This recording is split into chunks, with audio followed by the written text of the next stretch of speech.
ఈరోజు తిరుపతి దేవస్థానాన్ని దర్శించుకున్న వ్యక్తులు ఎవరు అసంతృప్తిగా ఉన్నారంటే పెద్దలు చెప్పడం జరిగింది. కాలు వెళ్తుంటే కొంతమంది మేము అసంతృప్తిగా ఉన్నాం 1 or 2%. జనరల్గా వాళ్ళు ఎవరంటే నాబోటి వీఐపీలు అసంతృప్తిగా ఉన్నారు. ఎందుకు అసంతృప్తిగా ఉన్నారంటే మాకు వీఐపీ లెటర్లు ఎందుకు ఇష్యూ చేయట్లా.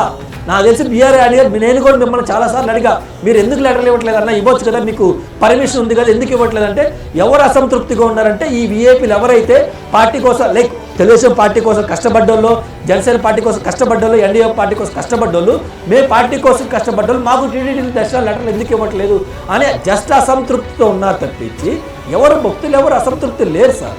వాళ్ళు సాటిస్ఫాక్షన్గా ఉన్నారు, వాళ్ళు బాగున్నారు, బయటకు వచ్చి ప్రతిస్పందిస్తారు. వాళ్ళకి ఏమైనా ఇబ్బందిగా ఉంటే వాళ్ళు ఓపెన్గా చెప్తారు కదా. 1-2 ఇబ్బందులు అంటే లక్షల మంది భక్తులు దర్శనానికి వెళ్తారు సార్. 1-2 ఇద్దరు వ్యక్తులకి ఇబ్బందులు ఉంటాయి. ఇబ్బంది లేకుండా ప్రతిదీ ఇబ్బంది లేకుండా చేయడం అంటే మనకే కష్టం. మరి ఎందుకు ఇలా మాట్లాడుతున్నారు?